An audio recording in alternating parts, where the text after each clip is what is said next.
Good afternoon, everyone. This is Claire Rudd from LVM Marketing. I hope that you are all well. Thanks to those who are watching the replay of this scope. You can catch the replay on catch.me or on YouTube as well. So these are my marketing advent calendar scopes, and today we are talking about the letter D. So yesterday we were talking about C for call to action, and today we are talking about D for duplication. So as I said, I'm Claire Rudd. Nice to meet you. It might be that you know me already. So hello everyone. As I said, I'm Claire Rudd from LV Marketing. I hope that you're all well.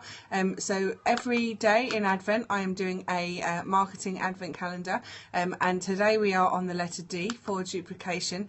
And so today we are going to be talking about duplicating your content effectively. And I'm sure that you might know that actually Google doesn't like, and other search engines obviously are available, Google doesn't like people duplicating their content completely. So today we're going to have a look at how you can actually be doing it effectively. So thanks to those of you who are joining. Hi Keely. Hi, hello, thanks for joining. Apologies for my voice. I've got a little bit of a cold today. The children have given me a bit of a cold, so I sound a bit more kind of husky than I normally would. So as I said, yesterday we talked about call to actions.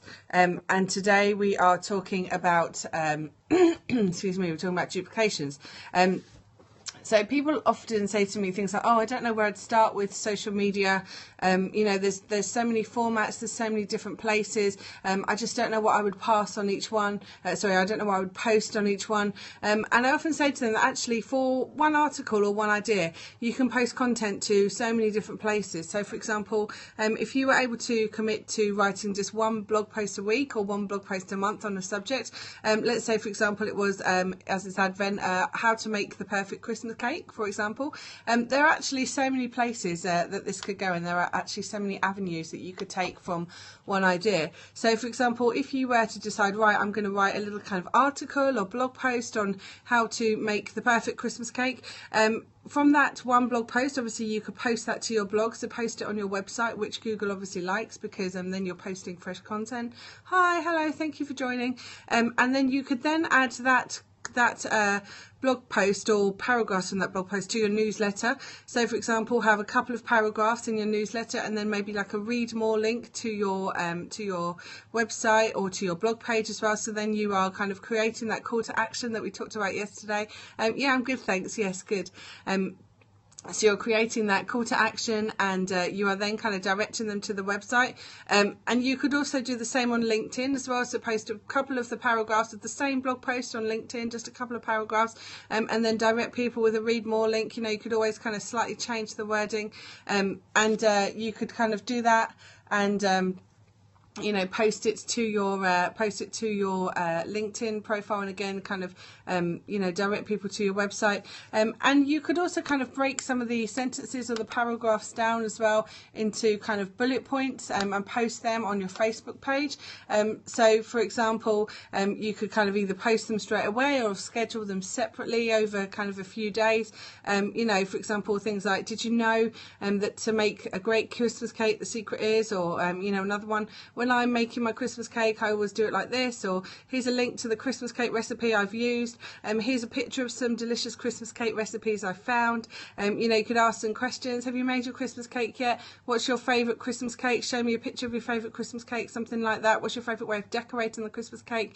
You can kind of show the process as well. So there's so many different things that you could do from that one blog post or from that one piece, from that one article, and from there you've got like about, well, how many did I mention, sort of 10, 15 different Facebook posts that you could kind of come up with. And you could do the same on Twitter as well. So you could use some of those same Facebook posts, or maybe you could kind of condense them into 140 characters, because obviously that's what Twitter likes, less than 140 characters. And you could post or schedule those same ones on Twitter as well. So you're just using all of the same content. You're not having to think of brand new content. It's all of the same content. It's just that you're kind of breaking it down and changing the way that you use it slightly. So as I said, people often kind of say, oh, you know, I don't know what to do. You know, I don't think I can post on Twitter and on Facebook and on all the different ones every day. But if you are just taking all of your content from one blog post, then it's a lot simpler. You could also Periscope if you want to, if you are into Periscope. You could do a Periscope on how to make a great Christmas cake, talking through the article you've already written. You could be actually demonstrating or filming yourself making it. On Instagram, you could be photographing the ingredients, the process, maybe the recipe or the book that you're reading, the environment you're cooking in, maybe the finished article. And you can also cross-share this to Facebook and to Twitter as well. So this is all the same thing. It's the same idea. It's the same article. All you're doing is breaking down the way that you share it, and you duplicate it on different social media channels. If you're into Blab, which I know is quite new and some of you might not have heard of, but Blab is a little bit like a kind of Google Hangout, so you can have up to 4 people live dialing in and out, and one person hosting. You could host a Blab on people's opinions on making a Christmas cake, or when should you make your Christmas cake, what's the best ingredient, the best kind of brands to use, all that kind of stuff. And you could also save your going back to Periscope, you could save your Periscope. You could then upload it to YouTube as well, which you can then share out via Twitter and Facebook, and you can then again put maybe like a separate blog post. So again, you are basically regurgitating the same content, but in an effective way. You're not hopefully going to be annoying people. You're just going to be reminding people that actually you are there. And if they're seeing you posting about making your Christmas cake on Twitter and on Facebook and on your blog post as well, they're going to be thinking, oh, hang on a minute, this person obviously knows about making Christmas cakes, because all I'm seeing at the moment is them talking about making Christmas cakes. So it kind of makes you a little bit of a sort of expert in your field as well. And as I said, all of this just comes from one article, from one idea, and it's an effective way to duplicate your content. You don't have to be constantly thinking up new ideas. And okay, so there's 52 weeks of the year. If you were able to come up with one idea of your business for every week, so for example, if you were a baker, right, New Year's cakes, Valentine's cakes, how to make a great Victoria sponge, how to make the best chocolate cake, what's my secret ingredient, my secret tip for icing a cake. There are so many things that you could kind of think of. I'm just taking the baking example because I'm making my Christmas cake at the moment. And if you can come up with kind of 52 ideas for your business, write them down, do a bit of planning around them, think, right, I'm going to aim to write a blog post every week, and maybe try and write them a week in advance, and then you can post or schedule that content and really be kind of streamlining your social media and making it a lot more effective and making it work for you as well. As I said, you can also duplicate lots of your links on Facebook and Twitter. There's nothing wrong with posting a link to old articles as well. So if you've got some old articles on your website, some old videos on YouTube, something like that, you can also duplicate links from old content. So you don't always have to be thinking, right, what am I going to do this year?